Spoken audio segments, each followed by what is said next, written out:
എല്ലാവർക്കും ഞങ്ങളുടെ യൂട്യൂബ് ചാനലിലേക്ക് സ്വാഗതം. ഇപ്പോൾ നിങ്ങൾക്ക് കാണിച്ചു തരുന്നത് ഞങ്ങൾ അസോള കൊടുത്തിട്ട് കോഴികൾക്ക് മതി വരുന്നില്ല. എല്ലാ പോഷകഘടകങ്ങളും ലഭിക്കാൻ വേണ്ടി ഈ അസോളയുടെ കൂടെ തന്നെ നമ്മൾ അല്പം വളരെ കുറച്ച് കോഴിത്തീറ്റ വേണമെങ്കിൽ ചേർക്കാം. ഞങ്ങൾ ചേർത്തിട്ടുണ്ട്. അതുപോലെ കുറച്ച് വേണമെങ്കിൽ ചോറ് ചേർക്കാം. അങ്ങനെ ഒരു പാത്രം ഫുള്ള് നേരത്തെ ഇതിന് മുമ്പ് നമ്മൾ കാണിച്ചു തന്നു ഇന്ന് വീഡിയോയിൽ. പിന്നെ അത് അവർ ഭക്ഷ്യത്തിന് ശേഷം തീർത്തതിന് ശേഷം മതി വരാത്തത് കൊണ്ട് അസോള വീണ്ടും ആർത്തിയോടെ തിന്നുന്ന കാഴ്ചയാണ് നിങ്ങൾ കണ്ടുകൊണ്ടിരിക്കുന്നത്. അപ്പോൾ ഇത് നിങ്ങൾക്ക് കാണിച്ചു തരാൻ വേണ്ടി മാത്രമാണ്, ഒരു ചെറിയ വീഡിയോയാണ്. ഇത് കാണിച്ചു തരാൻ വേണ്ടി മാത്രം ഇടുന്ന ഒരു വീഡിയോയാണ്. ഇത് എടുത്തു കൊണ്ടുവന്നത്. അപ്പോൾ ഈ അസോളയുടെ പ്രത്യേകത എന്ന് പറഞ്ഞാൽ ഇത് പ്രോട്ടീൻ സമ്പന്നമാണ്. പ്രോട്ടീൻ മാത്രമല്ല, മറ്റു പോഷകഘടകങ്ങളും അടങ്ങിയിരിക്കുന്നു.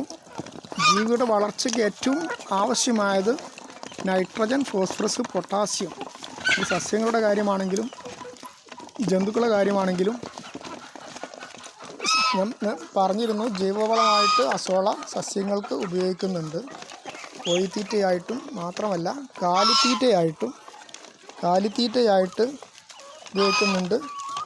കോഴിത്തീറ്റ മാത്രമല്ല, മത്സ്യത്തീറ്റയായിട്ട്. ഇപ്പോൾ ഞങ്ങൾ പിന്നെ പൈസ ആ മീനിന് കൊടുക്കണ തീറ്റ എടുത്ത് തുറന്നാൽ മീൻ കൊടുക്കാൻ അടുത്ത് വെച്ചാൽ അതിൻ്റെ എടുത്ത് തുറന്നാൽ ഇനി ഞങ്ങൾ ഇത് കോഴിക്കാണ് തീറ്റ കൊടുത്തത്. ഇനി നിങ്ങൾക്ക് കോഴികൾ അത് മുഴുവനും കോഴികളും താറാവും ഗൂസും ഫ്ലൈൻ ഡക്കും എല്ലാവരും അത് മുഴുവനും തിന്ന് തീർത്തിരിക്കുന്നു. ഇനി ഞങ്ങൾ ഇന്ന് വിളവെടുത്ത എല്ലാ ദിവസവും അസോള വിളവെടുക്കാൻ സാധിക്കും. കാരണം വളരെ പെട്ടെന്ന് അത് പെരുകുന്നത് നിങ്ങൾ കൃഷി ചെയ്താൽ നിങ്ങൾക്ക് മനസ്സിലാക്കാൻ സാധിക്കും.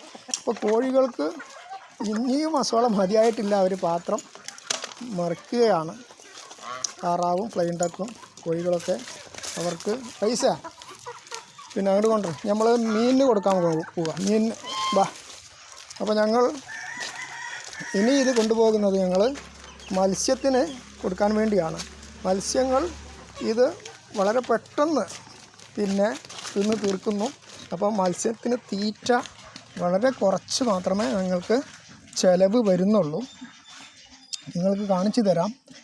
ഞങ്ങൾ ഇവിടെ 2 മത്സ്യം വളർത്തുന്ന പോളിത്തീൻ ഷീറ്റ് കൊണ്ടുണ്ടാക്കിയ ഈ പിന്നെ കുളമാണ് നിങ്ങൾ ഇപ്പോൾ കാണുന്നത്. ഇതിൽ പിന്നെ കാർപ്പ് മത്സ്യങ്ങൾ, അതുപോലെ പിന്നെ വളർത്താൻ അനുവാദമുള്ള മത്സ്യങ്ങൾ ആണ് ഞങ്ങൾ ഇതിൽ ഈ പിന്നെ പടുതാക്കുളത്തിൽ ഞങ്ങൾ വളർത്തിക്കൊണ്ടിരിക്കുന്നത്. ഇത് വളരെ പെട്ടെന്ന് ഈ മത്സ്യം ഇത് തിന്ന് തീർക്കുന്നതാണ്.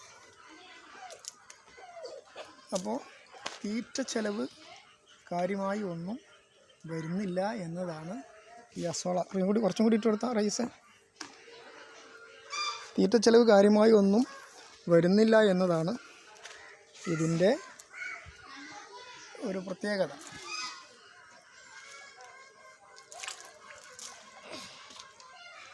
ഞങ്ങൾ പിന്നെ ഇതിൻ്റെ മേലെ വല കൊണ്ട് പിന്നെ നെറ്റ് കൊണ്ട് മറച്ചിട്ടുണ്ട്. അപ്പം മത്സ്യങ്ങളൊക്കെ പിന്നെ അധികവും കുളത്തിൻ്റെ താഴെയാണ്. ഇത് വൈകുന്നേരം ആകുമ്പോഴേക്ക് മുഴുവനും അവർ തിന്ന് തീർത്തിട്ടുണ്ടാകും. സാധാരണ ഞങ്ങൾ കൊടുത്തുകൊണ്ടിരിക്കുന്നതാണ്. ഇനി മറ്റേ കുളത്തിലേക്ക് പോകാം. നടക്ക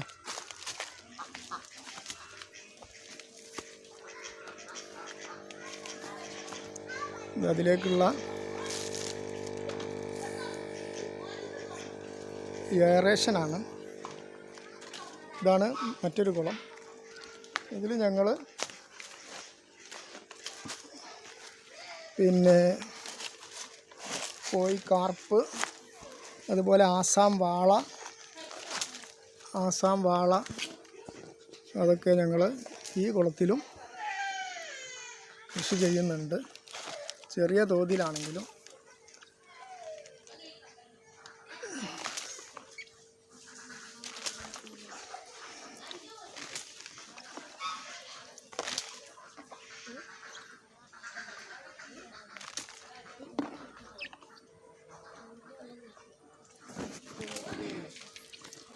അപ്പോൾ പിന്നെ ഇനി മത്സ്യത്തെ പിടിച്ച് നിങ്ങൾക്ക് അടുത്ത വീഡിയോയിൽ ഞങ്ങൾ ഇതിലുള്ള മത്സ്യങ്ങളെ പിടിച്ച് അവ എത്ര വലിപ്പം വെച്ചിട്ടുണ്ട് എന്നൊക്കെ നിങ്ങൾക്ക് കാണിച്ചു തരുന്നതാണ്. ഇതിലിപ്പോൾ കുറച്ച് മാത്രമേ വെള്ളമുള്ളൂ. ഇനി കുറച്ചും കൂടി വെള്ളം ഞങ്ങൾ ഒഴിവാക്കിയതായിരുന്നു. ഇനി കുറച്ച് വെള്ളം ഇതിലേക്ക് പമ്പ് ചെയ്യണം.